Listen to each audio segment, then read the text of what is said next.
Yep. So my cat died pretty recently. Not super recently, but recently enough that it still kind of stings. And his passing was a very trippy experience for me, both as a regular person and as a Reiki practitioner. Me and my wife, we had decided to bring him into the vet and have him put down if his condition, which was getting pretty bad, quickly deteriorated. But unfortunately, when that happened, it was like Friday night, the vet was closed, no emergency services, and so we were there with him through the weekend as he passed on to the ever after.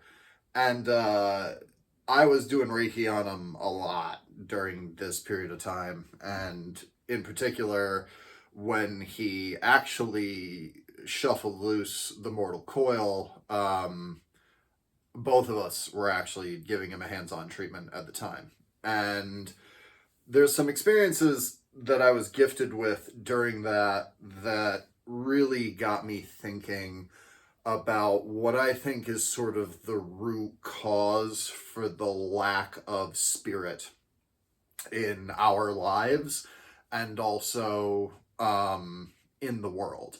There are lots of reasons that there's darkness in the world, but I think that this is one of the primary ones, and that is superiority. I think that the belief in better, that either I am better or you are worse, and that belief that we are succeeding, that we're climbing the ladder, that we're taking success for the world, carving out a chunk of our wealth for ourselves and our family. I think a lot about that, and I think about how pervasive but also baked into our lives that idea is. And it occurs to me that because Reiki is set up in two different syllables, the key, I think, a lot of people can kind of get through their own methods, the energy aspect of it. In Hinduism, it's prana. In Christianity, it could be spirit, and actual things like Ayurveda and other Asian practices, it's just called ki. I think that these energies are less evident than superiority can be as a way in which to perceive and orient the world. And the reason that superiority is so pervasive is because it's very clear who is succeeding and who isn't if you gauge life and wealth in monetary terms. Those who have the money, they're doing great. They're better. They're succeeding. They're making themselves better at a faster rate than other people, and so they're getting the stuff. And us, or you, or me, or others, or homeless people, or people less well off, well, it's just that they're not trying hard enough. They're not being better, and so they're receiving what less better people receive, which is less good stuff than the people who get the good stuff who are doing better. And I'm a capitalist myself. I like having property and I like owning things. I'm not by any means saying we do away with money or we do away with success. I'm saying that the problem with superiority and the problem through only viewing the world in terms of better and worse and staying on top is that it is exhausting. If you look down on people, then every time your brain identifies someone in the category of that or those you look down upon, you have to abandon whatever state of mind or emotional vibration you're at, and you got to go down a level into the criticism and judgment of those in your environment. And that's not very free, right? Like, if every time that someone you don't like, someone you look down on, enters your environment and that has complete control over your emotional stability, then how is that success? And likewise, if you have to maintain all of this stuff to stay on top, if you have to go to the gym 7 days a week and you miss out going out for burgers with your friends because, you don't want to dip a bit, if you're not able to enjoy the simple pleasures of life because so much of your brain activity and so much of your time is devoted to staying at the top. I mean, that's how you get people who haven't developed relationship skills, haven't developed family relations, haven't developed a romantic life, and they get into some field that demands 80-hour weeks, and they get to the top of their field, they have 6-figure, 7-figure salaries, and then they look around and they say, man, not only do I not have a spouse, I have no idea how to get one. I have no idea how to manage social relationships. And I'm 35, 40, I highlight all of this to highlight how the way of viewing the world in terms of superiority, in terms of worth, is not only baked into ourselves and how we were raised and how generations past have been raised, but it's also, I'm going to get a little heretical here, it's also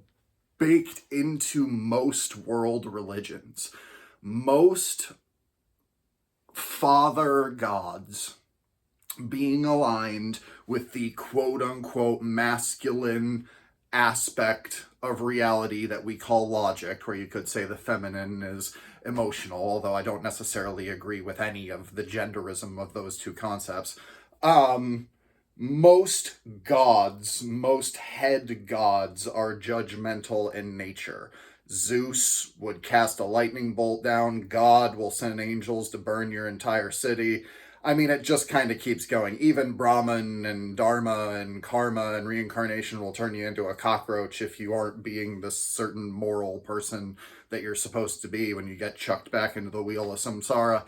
So I guess what I'm trying to say is that the reason that we orient most of our lives in terms of better and worse and superiority and based our emotional life on where we are in the hierarchy of friends and family and work and everything like that is not our fault. It's no one's fault. And there can be a level of being that I think we get to when we start filling up with the energy, when we start tuning in to our eternal selves, our energetic selves. There's a temptation to get angry because it's a vibrational stance slightly above despair and start blaming everyone and everything for the vibrational situations that we're in.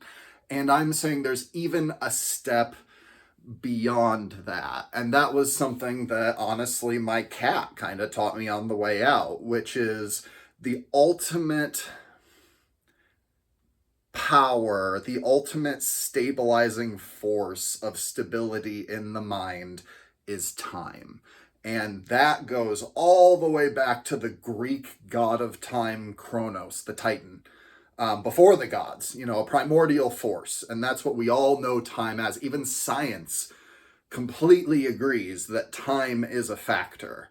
And I think that that is at the source of superiority in the same way that superiority is understandable if we are trying to deal with limited resources. And I am by no means saying that the world doesn't have a supply of wealth, a supply of iron, a supply of oil, a supply of water. I'm not saying that those things don't need to be managed. I'm saying that when it comes to that very greatest of resources, our well-being, our energy, the feeling and experience of our own consciousness, that resource cannot be attained through the lens of superiority. It's only in stepping outside of that and allowing yourself to experience some of the eternal aspects of your being that you can even sustain a frame of mind outside of superiority, which is again what we've been trained to do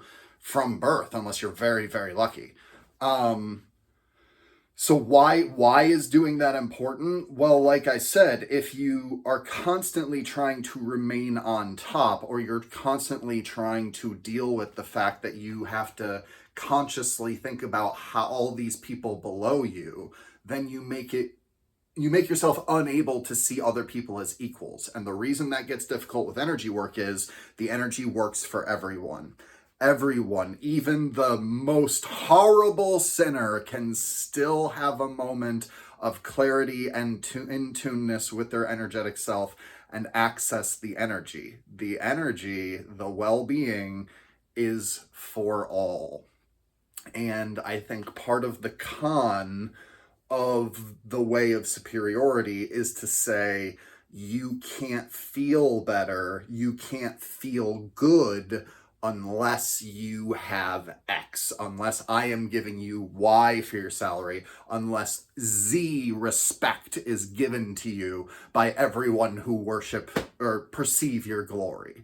And that, my friends, is a trick. It's just a way, it's just a frame of mind keeping you from the ultimate reality, which is you're already fine. You're already good. Your job isn't to be better than you are. Your job is to tune into your individual soul and perceive and radiate and get yourself up to speed with your own energetic course, your own destiny. And somebody who's better than you isn't going to be able to tell you that because they only know the world from their superior point of view. So that's why the faster you can deprogram yourself from viewing the world in terms of bad and good and this sucks and this brings me pleasure, and step outside and see that there's a greater mystery, and that mystery starts with yourself, and it leads to the revelation that not only is there more to learn, but the more aware and in tune with the universe you become, the better things go for you. And then success becomes something that you happily and gradually build towards, rather than something that's bestowed to you on high because you met X, Y, or Z requirements. You know, your own energy and your own fulfillment of the joy of what you set out for yourself, that's the point. And that's not something that's better or worse than anybody else's path. That's just your way. And through your way, you can find your bliss. And that's not something that needs to be held over anyone else or a source of kicking down to anyone other than yourself. So anyway, I'm kind of rambling now, but I think it's important to understand that the key to healing the overarching narrative of superiority that is in our world is not to be more superior than those who are superior. It's an understanding that there is a life outside of seeing the world in this way, and getting in tune with your own sense of well-being, whatever your environment is a start. Thanks, guys.